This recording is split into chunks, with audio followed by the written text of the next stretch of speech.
श्री रेणु आप ही है ना? मधु Bose. I'm not usually into rom-coms, but the first half of Aap Jaisa Koi, I was hooked. It's quirky, grounded, and doesn't try too hard. You meet Sri Renu, played by Madhavan, a 42-year-old Sanskrit teacher from Jamshedpur, and Fatima Sheikh is playing Madhu, a confident French tutor from a Bengali family. Their conversations flow so naturally without any cinematic excess or forced charm, and the music, it is soft, warm, and beautifully placed. It complements the tone rather than leading it. But here's where it surprises you. What starts off as a cozy weekend rom-com gradually transforms into something very deeper. Aap Jaisa Koi starts like a feel-good comfort watch, but ends up nudging you into question your own biases. Shri Sanskrit के अध्यापक होना अगर प्यार की परिभाषा नहीं समझ पाए. प्यार को ना सिर्फ प्यार चाहिए, बराबरी वाला प्यार. After watching the movie, I found myself genuinely reflecting. Why do so many of us, especially men who consider themselves analytical or progressive, struggle with the basics of equality? A big reason, I think, is the upbringing. We absorb so much from the world around us, what we see at home, how elders treat each other, what's considered normal in a relationship. These things wire our expectations, even if we don't realize it. To break that cycle, we need to be willing to unlearn. That takes effort, awareness, and humility. So to anyone watching, especially the younger generation, I would say don't just watch this film, stay open, listen closely, and reflect deeply. It's not always easy to change when your past has taught you otherwise, but it's not impossible either.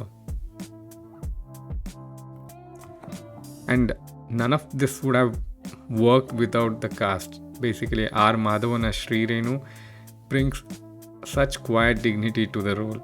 He is subtle, unsure, even awkward at times, but always human.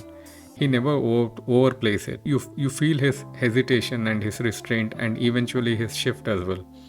Fatima Sheikh as Madhu is equally fantastic.